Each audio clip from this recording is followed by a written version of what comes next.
गुरु जी से जुड़े हुए और मैं चाहती हूँ यश अपनी जर्नी शेयर करे। अंदर एक बार बच्चे चुप हो जाओ। गुरु से जुड़े हुए तो काफ़ी टाइम हो गया, लेकिन हाँ, गुरु जी ने गद्दी 3 साल पहले लगवाई थी। 12 जनवरी 2020 में पहली बार गद्दी जब हमारे घर में लगी थी। गुरु जी से तो हम 2007 में गुरु जी ने बुला लिया था अपने पास दरबार में ही। अब गुरु जी साक्षात दर्शन दिए थे अपने। मेरा शायद उस दिन मेरा बर्थडे ही था जिस दिन मैं गया था। मैं 6 साल का था, छोटा सा। मामा का हाथ पकड़ के, मेरे को इतना याद है कि मैं स्टेयर चढ़ रहा हूँ, सामने गुरु जी बैठे हुए हैं। वहाँ से मेरी जर्नी गुरु जी ने स्टार्ट की अपने साथ। उसके बाद हमारी फैमिली में उस टाइम काफ़ी सारे इश्यूज थे, पेरेंट्स के बीच में काफ़ी मतलब वो चल रहे थे। तो हम मामा के घर आते थे, 3-4 साल हम वहीं पे रहे हैं। तो उस टाइम मेरे मामा जी काफ़ी मानते थे गुरु जी को। तो उनके फ्रेंड ने उनको बोला था कि तू इतना मानता है और तो अपनी सिस्टर को भी लेकर जा वहाँ पे, उसकी लाइफ में इतने सारे प्रॉब्लम्स चल रहे हैं, इतनी सारी परेशानियाँ हैं, तो गुरु जी के पास लेके जा। तू तो मानता है, बल्कि तू भी ब्लेस होएगा, तेरी सिस्टर भी ब्लेस हो जाएगी, उनके काम भी बन जाएंगे। तो मामा जी हमें उस टाइम लेके गए थे 2007 में। जब फर्स्ट टाइम हम फर्स्ट एक बार ही गए थे हम, जब भी गुरु जी ने चमत्कार कर दिया सारा, मतलब इतना सॉर्ट कर दिया कि कोई कह भी नहीं सकता कि कभी हमारी फैमिली में कुछ इश्यूज हुआ था। मतलब बहुत ही ज़्यादा वो हो गया था उस टाइम, प्रॉब्लम हुई थी, तो लगता नहीं था कि सॉर्ट आउट होगा इजली। लेकिन गुरुजी ने आराम से करा दिया बिना किसी प्रॉब्लम के। और फिर उसके बाद 2015 में गुरुजी ने दोबारा अपने से जोड़ा। बीच में थोड़ा ब्रेक गुरुजी ने दिया था, कुछ भी कह सकते हैं, हमने लिया था। उसके बाद थोड़े टाइम 2015 में थोड़ा आंटी से अपने लाइफ में देखा था। आंटी ने अमृत वेला के बारे में बताया था, तो जब से फिर हमने अमृत वेला स्टार्ट कर दिया था। उसके बाद अमृत वेला स्टार्ट किया तो गुरुजी ने धीरे धीरे गद्दी लगवाई घर पे। न्यू ईयर का ही था। न्यू ईयर पे फर्स्ट टाइम बड़े मंदिर से ही मैं बड़ा मिला था, क्या नाम है, स्वरूप। जब से हम हो गए गद्दी लेके आनी है मेरे को, तो भी गुरुजी ने स्वरूप दिया अपना बड़ा वाला, गद्दी के लिए ही दिया है। क्योंकि वो मंदिर से यही बोल के कि मेरे को गद्दी लगानी है, क्योंकि वैसे दे नहीं रहे थे किसी को भी बड़ा स्वरूप। तो उन्होंने पूछा कि आपको स्वरूप क्यों चाहिए, तो मैंने बोला अंकल जी मेरे को गद्दी लगानी है घर पे सत्संग के लिए। तो उन्होंने दिया था। तो उस टाइम से यही हो गया कि अब तो गद्दी लगानी पड़ेगी। तो फिर ऐसी अमृत वेला से जुड़े एक आंटी की एनिवर्सरी पे हम फर्स्ट टाइम आंटी के घर आया था मैं। पहले तो आंटी से मतलब अमृत वेला में जुड़ा था, मियाँवली नगर का जो फेसबुक के ग्रुप था। उसके बाद आंटी 1 दिसंबर को आंटी की एनिवर्सरी थी जब मैं फर्स्ट टाइम आया था। और मतलब लगता नहीं था कि मैं फर्स्ट टाइम आया हूँ, ऐसा लगता कितने टाइम से हम जानते हैं। आंटी ऐसे देखती इतनी बड़ी स्माइल जैसे आंटी डेली हमेशा देती हैं, लग ही नहीं रहा था कि पहली बार आया हूँ आंटी के घर पे। ऐसा लगता है मैं तो हमेशा से यहीं आता हूँ डेली, ऐसा था। उसके बाद धीरे धीरे धीरे फिर थॉट चेंज हुआ। 31 दिसंबर आई, उस दिन नई गद्दी लगी जो आंटी के घर पे थी, वो वाली गद्दी हमारे घर पे आ गई। मैंने आंटी से ऐसी मतलब नॉर्मली पूछा था कि आंटी आपने गद्दी कहाँ से ली थी, क्योंकि मेरे को भी आंटी की गद्दी बड़ी अच्छी लगी थी वो वाली, कि मेरे को ऐसी गद्दी लेनी है, आपने गद्दी कहाँ से ली थी मेरे को बता दीजिए। तो आंटी ने कहा कि मैं तो मार्केट से लाई थी, वहाँ पे मतलब मिल जाएंगी तुम जाओगे तो, लेकिन ठीक है। फिर सेकंड टाइम 25 दिसंबर थी। मैंने उस टाइम भी आंटी को बोला कि आंटी आप मेरे को बता दोगे, बस शॉप का नाम बता दोगे। आंटी बोला ठीक है मैं आपको ना फ़ोन पे बता दूंगी बाद में। तो ऐसी 26 दिसंबर की रात को आंटी का कॉल आता है। फर्स्ट कॉल आता था, आंटी का फर्स्ट कॉल था। मतलब उससे पहले इतना हमारी बात नहीं होती थी किसी आंटी से, बस यहाँ पे आता था और घर जाके सत्संग यही था। उस दिन फर्स्ट टाइम आंटी का कॉल आया कि ना गुरुजी ने मेरे को थॉट दिया है कि मैं जो मेरे घर में गद्दी है वो तुम्हें दे दूँ, तुम्हारे घर पे ये गद्दी वहाँ पे शिफ्ट हो जाए, गुरुजी चाहते हैं। और यहाँ पे गुरुजी नई गद्दी लाना चाहते हैं। उस टाइम मतलब इतने हाथ पैर ऐसे शिवर हो गए थे ना, तो फ़ोन पे बात करते करते मैं, गुरुजी ये ऐसा सोचा भी नहीं था कि हमने तो सोचा नई गद्दी लेके आऊँगा, आपने तो बल्कि ब्लेस गद्दी दे रहे हो, इतने अमृत वेले हुए हैं, इतना सत्संग हुए हैं उस गद्दी के आगे। और मतलब उस टाइम ऐसा था, मेरी मम्मा, सिस्टर, मैं तीनों क्या था काँपने लग गए थे हाथ पे कि क्या हमारे साथ क्या हो गया, गुरुजी ने क्या कितना बड़ा चमत्कार कर दिया। ऐसे ही फिर 12 दिसंबर को हमने 12 जनवरी उस टाइम सत्संग किया था बड़ा। उसके बाद से गुरुजी हर साल करवाते हैं। अब कल ही हाँ, हर महीने वैसे कराते हैं, लेकिन हर साल जो एक वो एनुअली वो डेट फिक्स है कि कभी हो या ना हो उस डेट का जरूर होगा। अब कल की ले लो, हमारी फैमिली में मतलब थोड़े अभी वो था कि एक्सपायर वगैरह हो गए थे फैमिली में, तो थोड़ा कि अभी 1 मंथ भी नहीं हुआ तो बड़ा सत्संग की सब आते हैं, हमारे सारे रिलेटिव्स आते हैं, तो ऐसा अच्छा ही लगेगा तो कोई रहने देते हैं, ये वो हुआ। लेकिन फिर मम्मा वगैरह हम सब मामा घर पे चले गए थे।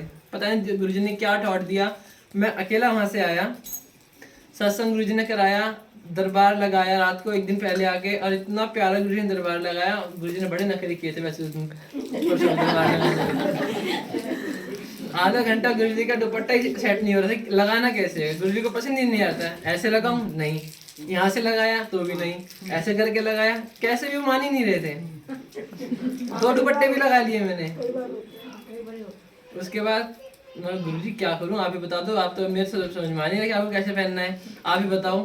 फिर पता नहीं गुरुजी ने कैसे करके ऐसे ऐसे करवाया। उनका वाह अब तो बड़े अच्छे लग रहे हो। और उसके बाद मैंने आंटी को कॉल किया। नहीं इसने एक तो रात को भी किया था ना पहले इसने मुझे, मैं बताती हूँ आगे का, इसने मुझे वॉइस मैसेज भेजा बड़ा अच्छा कि ऐसे ऐसे करके, बड़ा प्यारा मैसेज था, मैं सुनवाऊंगी अभी आपको, कि आंटी ऐसे से आप हमारी लाइफ में आए तो हमारी लाइफ बदल गई, कभी सोचा नहीं था। कि बड़ा प्यारा इमोशनल सा मैसेज था, मैं बड़ी इमोशनल हो गई।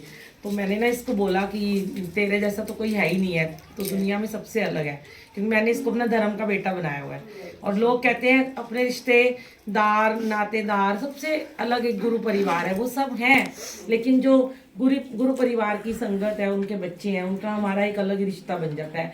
और जब भी मुझे कोई प्रॉब्लम आती है, मैं अमृत वेला नहीं कर पाती, कहीं बाहर जाती हूँ या कुछ भी हो जाता है मेरे साथ, बीमार हो जाऊँ, तो ये जॉब करता है होटल मैनेजमेंट में, 8 बजे इसको पहुँचना होता है गुड़गांव, तो ये इस तब भी उठ जाता है ये बच्चा सवेरे, फिर भी उठ के 3:45 बजे उठ जाता है और अपना सेवा करता है। ये फेसबुक पे भी लाइव चलाता है। मुझे टेंशन नहीं होती कि मेरा लाइव नहीं आज चल रहा। जैसे हम बाहर गए हुए थे, हम चलाते थे पर कई बार नहीं चला पाते हैं। तो अचानक से मैंने ना इसको ऐसे ही क्या हुआ था कि मैं इसका वो मैसेज सुन रही थी, तो ये कल इसने मुझे बोला कि मैं ना यूट्यूब पे आपका कड़ाह प्रसाद बनाने की विधि देख के मैं कड़ाह प्रसाद पहली बार खुद बनाऊंगा। मैंने कहा तू देखता रही और बना लियो, 5 दिन में बन जाएगा। मुझे नहीं पता ये कड़ाह प्रसाद बना रहा है। मैंने इसको ऐसे ही फ़ोन कर लिया उसका मैसेज सुन के। मैंने कहा इतने प्यारा मैसेज भेजा, मैं इसको कॉल ही कर लेती हूँ। तो जैसे ही मैंने इसको फ़ोन किया, कहता है ओ आंटी मैं ना यही सोच रहा था, आप अमृतसर से आप तो सो रहे होगे, मैं डर के मारे आपको फ़ोन नहीं कर रहा था, देखना जरा सारा कड़ाह प्रसाद ना आटा सूख गया है। तो मैंने कहा चल तू वीडियो कॉल कर मुझे। इसने बड़ा वीडियो कॉल करी। मैंने कहा ला गैस के, मैंने कहा थोड़ा और घी डाल, मैं इसको बताती गई। अच्छा इसने रोहन को बोला तू कैमरा आगे रख, इसने घी डाला। मैंने कहा अब इसको भून, अब इसको तेज कर, अब इसको धीरे कर, अब चीनी डाल, पानी डाल। 2 मिनट में इसका कड़ाह प्रसाद बन गया। कहता है मेरे को हाथ पैर फूल गए थे, अब क्या हो गए, तो जल रहा है सारा। तो गुरुजी ने मुझे कॉल करवाई इसको कि वो कड़ाह प्रसाद बना रहा है और तेरी जरूरत है। इतने प्यारे हमारे गुरुजी हैं, कहाँ से कहाँ तार जोड़ देते हैं। मैं सोई पड़ी हूँ, मुझे उठाया उन्होंने कि तू इसको फोन कर, इसको तेरी जरूरत है, तेरा बच्चा परेशान हो रहा है। और ये इतना खुश कि आज मैंने इतना बढ़िया कड़ाह प्रसाद बना लिया। तो शुक्राना गुरुजी ने इतना अच्छा हमें एक बेटा दिया, यश, जो इतनी सेवा करता है। ये सारे दुपट्टे वगैरह सारे इसने ही लगाए हैं। बस मैं इसको बता देती हूँ कि आज मेरे मन में ये थॉट चल रहे हैं। वैसे हम होली पे लगाते हैं दुपट्टे, पर गुरुजी की मर्जी है। आज उन्होंने लोहड़ी पे ऐसे सजना था। और हम लोग अमृतसर गए थे, तो गुरुजी ने क्या कहते हैं वहाँ पे ना, हमने 4 दिन खूब सत्संग, 3 दिन में 4 सत्संग किए, 2 अमृत वेले किए, 2 हमने वैसे ग्रैंड सत्संग गुरुजी ने कराए। तो अमृत वेला रश्मि आंटी घर में हुआ, तो उन्होंने ना बाहर ही ना एक वुडन का स्वरूप लगाया हुआ था, कटिंग वाला, शॉल पहनाई हुई थी। अब मैं तो बड़ी हिस्सा पट्टी हूँ ना, मुझे तो कुछ दिख जाए बस, मुझे लगता है ये मेरे को मिल जाए। तो मैं बड़े दिन से इसको पता है, मैं बोल रही थी कि मुझे ना एक स्टैंडिंग वाले ना गुरुजी बनवाने हैं वुडन के, और मैं भी उनको शॉल पहनाऊंगी और उनके साथ खड़े होकर फोटो खिंचवाऊंगी। तो मेरे को मिल नहीं रहे थे, कुछ कोई बहुत महंगे बना रहा था। तो जैसे ही मैंने आंटी को बोला, मैंने कहा आंटी आपने ये कहाँ से बनवाया है, छोटे से अमृतसर से बनवाया है। कहते हाँ। तो मैंने ये बोला भी नहीं कि मेरा बहुत मन है। आंटी कहती 1 मिनट रुको। आंटी ऊपर गई और आंटी वहां से एक स्वरूप लेके आई जो गुरुजी का अंदर लगा है, जो बड़े मंदिर में लगता है, कटिंग वाला, और वो मुझे दे दिया। मैं इतनी गदगद हो गई। मैंने कहा गुरुजी मैंने तो मांगा भी नहीं, बिन मांगे सब कुछ दिए जा रहे हो, कृपा पे कृपा तुम किए जा रहे हो। मैंने कहा आंटी लेके कैसे जाऊंगी, इतना सामान ऑलरेडी हो गया, इतना सारे कपड़े, वो शॉपिंग भी हमने कर ली थी। आंटी कहती है अब स्टेशन पहुंचो, मैंने गुरुजी की शॉल भी बनाने दी हुई है, और मैंने इसको ना रैप करके गत्ते में आपको हम दोनों मियाँ भी स्टेशन पे देने आएंगे। अब मैं पहुंच तो गई। मैंने कहा हाय अब कहूँ कि नहीं कहूँ, पता नहीं लाएंगी कि नहीं लाएंगी। आंटी लालच तो मन में आता ही है। मैंने फिर ऐसे ही आंटी को फोन कर लिया। मैंने कहा आंटी आप कहाँ पे हो? कहते चिंता ना करो मैं आ रही हूँ, मुझे पता है मेरे को आना है। मैंने कहा मन की बात समझ गए हैं। और हमसे पहले वो आंटी पहुंचे हुए थे। और देखो गुरुजी कहाँ बैठे थे और हमने सबसे ऊपर सूटकेस के ऊपर उनका स्वरूप शताब्दी में रखा। फिर मैंने आके आंटी को बोला, मैं क्या महाराज तो शताब्दी में सफर करके आए, छत पे बैठ के आए, देखो जरा। और कहाँ के गुरु कहाँ सज गए। फिर उसके बाद का सत्संग क्या हुआ कि गुरुजी तो आ गए। अब मुझे लगा कि ना एक ना टेबल चाहिए जिसके ऊपर मैं उनको रख दूं। तो अब वो भोग की एक ही टेबल थी। मैंने कहा वो टेबल का मैं कैसे करूँ ना, अब कल सत्संग है, आज मैं सब कुछ कर रही हूँ। मुझे भोग की ना ऊंची टेबल लेनी थी क्योंकि वो टेबल नीचे है। बड़े मंदिर में भी गद्दी के साथ ही टेबल लगी है। जैसे हम खाना खाते हैं ना तो टेबल ऊंची होती है, हम नीचे होते हैं। तो बड़े टाइम से भाव था, तो मैंने कहा चलो मैं ना मार्केट जाती हूँ, टेबल देख के लाती हूँ। मैंने पूजा आंटी को बोला आप चलोगे, कह रहे चलो। मैंने कहा मुझे कारपेट भी लेके आना है आगे के लिए। तो हम गए, हमने बहुत सारी टेबल देखी, हमें नहीं मिली। फिर मैंने कहा मन खराब हो रहा था, मैंने कहा गुरुजी कहाँ बैठेंगे। तो मैंने एक बड़ी वाली टेबल फोल्डिंग वाली ले ली। हमने कहा ये ले चलते हैं, ये बड़ी अच्छी है, इसमें भोग भी लग जाएगा, गुरुजी बैठ जाएंगे। अब ये तो अपने घर चली गई, अब मैं आ गई। मैंने तो सांस भी नहीं लिया, 8 बजे आई, सारा सामान सामून रखा, लग गई गुरुजी के रूम में।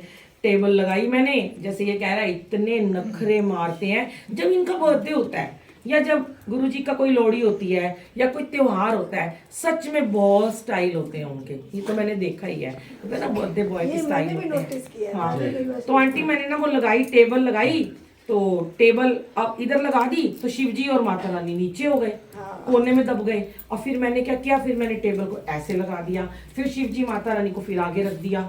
अब वो टेबल फिर ऊंची, वो नीचे। अब इधर जोत कहाँ पे लगाऊं मैं। है मैं ऐसे बैठ गई, मेरी पीठ में इतनी दर्द। मैंने कहा क्या करके मानोगे, इतनी थक गई हूँ, पानी भी नहीं पिया मैंने तो आके। और आप लगे हुए कभी इधर नहीं बैठना, कभी उधर नहीं बैठना, कभी इधर नहीं। 3-4 बार मैंने टेबल बदली। फिर मेरे मन में भाव आया टेबल फोल्ड करके रख देती हूँ, वापस ही कर दूंगी। अब गुरुजी को छोटी टेबल पे बिठा देती हूँ, जैसे या वैसे ही रहने देती हूँ। फिर मेरे को लगा हाय भैया वापस ही नहीं करेगा, अब ये टेबल कहेगा इसके बदले कुछ और लेके जाओ। फिर गुरुजी ने मुझे थॉट दिया, मैंने उस टेबल को कॉर्नर में लगाया। मैं बैठ गई, 2 मिनट सोचने लगी मैं, गुरुजी आंखें बंद करके क्या करूं। गुरुजी हमारे इतने भोले, जिनका नाम ही निर्मल सिंह है। मैं हमेशा अपने सत्संग में कहती हूँ कि वो हमेशा खुद को पीछे रखते हैं और सब भगवान को आगे रखते हैं हमेशा। गुरुजी ने वो कॉर्नर में टेबल लगवाई। मैंने गुरुजी का स्वरूप हटा दिया। मैंने कहा आपको जहाँ बैठना है वहाँ बैठना। पहले मैंने उसके ऊपर शिव जी और माता रानी रखे ऊंचे टेबल के ऊपर, जो उनके लिए लाई थी। आगे जोत रख दी, लक्ष्मी गणेश रख दिए। जिस टेबल पे शिव जी और माता रानी बैठे थे वो पीछे रखी, उस पे गुरुजी बैठ गए, नीचे होके बैठ गए। ये हमारे गुरुजी कहते हैं मेरे तो उच्चा स्थान शिव और पार्वती दा, और उन्होंने उनको उच्चा स्थान दे दिया और खुद वो फिर नीचे पुरानी टेबल पे बैठे हैं। देख लो किसके लिए उन्होंने मुझे बाजार भेजा, किसके लिए उन्होंने नई टेबल मंगवाई, हम नहीं जानते। हम तो गुरुजी गुरुजी गुरुजी करते रहते हैं, पर गुरुजी अपने से ऊपर गुरु नानक देव जी को, महाशिव को, सारे देवी देवताओं को रखते हैं। फिर लोगों के इफ एंड बट होते हैं, कौन से देवी देवता को माने किसको ना माने। अरे ये सारे वहम छोड़ दो, जिसको भी आप मानते हो ना गुरुजी आपको वो ऊपर दिखा देते हैं साक्षात करके। क्योंकि गुरुजी ना हमारे ना कुछ भी कोइंसिडेंस नहीं करते, वो प्रैक्टिकल हमें करके दिखाते हैं। और देखो आप खुद दर्शन करना कि जो माता रानी, फिर मेरे हस्बैंड आए, मैंने उनको बुलाया, मैंने कहा देखना जरा कैसे बैठ रहे हैं ये। कह रहे अब सही लग रहे हैं। माता रानी और शिव जी नीचे हो गए थे। मैंने कहा देखो उन्होंने इतने टाइम से वो नीचे थे और उनको ऊंचा स्थान दे दिया कि मैं नीचे, इनको ऊपर करते। जय गुरु।